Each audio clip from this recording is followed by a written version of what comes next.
Hey there, and welcome to this explainer. Okay, we need to talk about a massive blind spot. Today, we're diving into a fascinating and honestly kind of terrifying contradiction about human behavior and our money.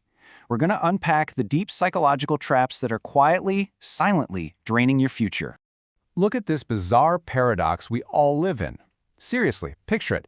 A completely rational person will spend 20 solid minutes arguing with a barista over a 50-cent oat milk upcharge, right?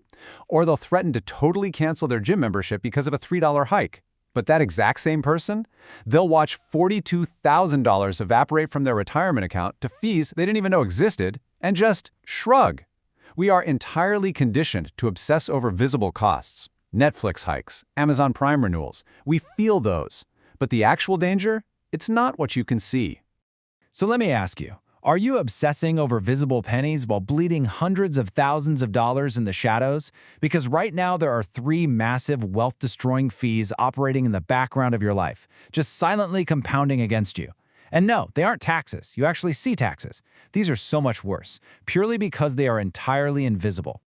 All right, let's look at leak number one, the parasite in your portfolio. Okay, expense ratio. It sounds so harmless, doesn't it? Just boring financial jargon. You see a fee of maybe 1%, and your brain naturally goes, well, that's basically nothing. It's a penny on the dollar. But here's the behavioral root cause of why that's a catastrophic error. A 1% fee on a house is a one-time transaction cost. An expense ratio is parasitic. It's charged every single year on your entire balance, no matter what the market is doing. Let's put some horrifying math to this and look at two identical investments. Take scenario A and scenario B. Both of these people are 35 years old. Both invest $10,000 a year for 30 years. Both get the exact same 8% market return. The only difference? Scenario A uses a low-cost index fund with a tiny 0.04% fee. Scenario B uses an actively managed fund with a 1.5% fee. And the difference at the end? Scenario A ends up with $1.2 million. Scenario B gets $900,000. Wait for it, that is $300,000 gone. Poof! That tiny, seemingly harmless fee didn't just shave a little bit off the top. It literally destroyed 25% of their total life savings, handed right over to Wall Street, just for holding the money. John Bogle, the guy who actually invented the index fund, called this the tyranny of compounding costs. And it is a tyranny. Wall Street basically operates exactly like the house in a casino. They don't need to win big on one massive bet. They just need to take a microscopic slice of every single transaction, over and over and over again for decades. And by the end, they own a huge chunk of your pot. But hey, Wall Street isn't the only leak. Let's move on to number two, the melting ice cube. This totally challenges what most of us fundamentally believe about safety. Say you've got $50,000 sitting in a basic checking account. Next month, it's still 50 grand. Next year, 50 grand. You feel perfectly safe, right? But here is the twisted reality. That money is a block of ice sitting on your kitchen counter. The number on the scale isn't changing, but the block is shrinking. At a historically normal 3% inflation rate, your cash loses half of its purchasing power every 24 years. You didn't spend it, you didn't make a bad stock pick, it just evaporated. And honestly, the real crime here isn't just the inflation, it's the opportunity cost. Right now, high-yield savings accounts are paying between 4 and 5%. The stock market historically returns 8 to 10%. So by keeping money in a legacy checking account that earns essentially zero, you are actively making a choice. You are actively volunteering to lose roughly $2,500 a year in lost interest. Just think about that for a second. You are paying over $200 a month just for the convenience of ignoring your bank account. It is a massive leak, and it is entirely self-inflicted. Which brings us to the hardest one to swallow. Number 3, the price of being human. Check out this famous study by Dalbar tracking investor behavior. The S&P 500 averages about a 10% annual return over long periods. Logically, you'd think an investor should get 10%, but they don't. The average investor actually earns between 6 and 7%. So where does this 3 to 4% gap go? It didn't go to Wall Street. It didn't go to inflation. It went to your own panic, fear, and greed. Here is exactly what that behavioral gap looks like in the real world.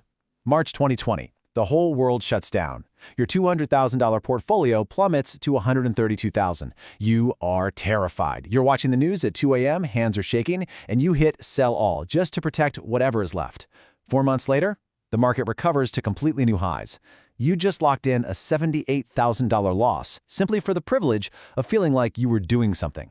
And the penalty for this is staggering.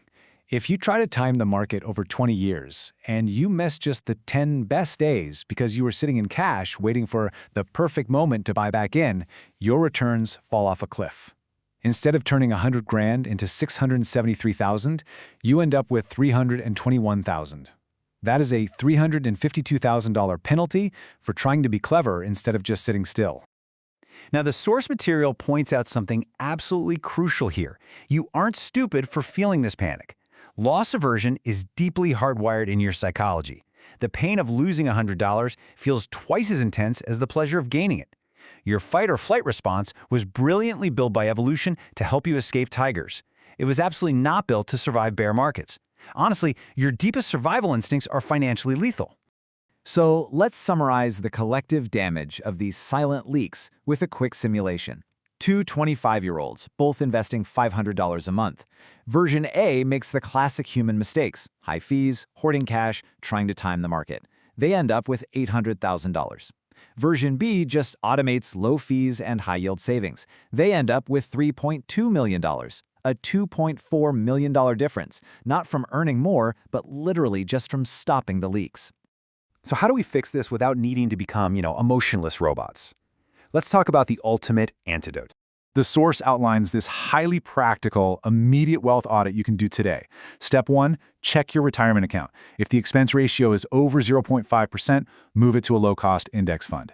Step 2, take that excess cash out of your legacy checking account and put it into a high-yield savings account paying 4 to 5%. And step 3, automate the whole thing. This builds into the ultimate psychological defense. The research basically suggests you have to treat your emotions like a toddler holding a credit card. Automation removes the flawed, panicky human completely from the equation. You make it impossible to forget to invest. You make it impossible to procrastinate. And by having that money leave automatically, you make it virtually impossible to panic sell what you never manually bought in the first place. Warren Buffett hit the nail on the head and summed up this entire philosophy perfectly. The stock market is a device for transferring money from the impatient to the patient. You aren't competing against fancy Wall Street algorithms. You're just competing against your own impulse to meddle. Wealth isn't just about what you earn, it is entirely about what you keep by remaining boring, systemized, and patient. Which leaves us with one final thought. The tools to fix all of this are completely free, and they take maybe an hour to set up. But weirdly, changing feels so much harder than just staying the course, even when that course is leading right off a cliff. Well, you see the leaks now. Are you going to plug them today, or are you going to keep volunteering to lose? Think about that, apply the system, and make sure to subscribe to join us as we keep exploring the hidden psychology behind our everyday decisions. Catch you on the next Explainer.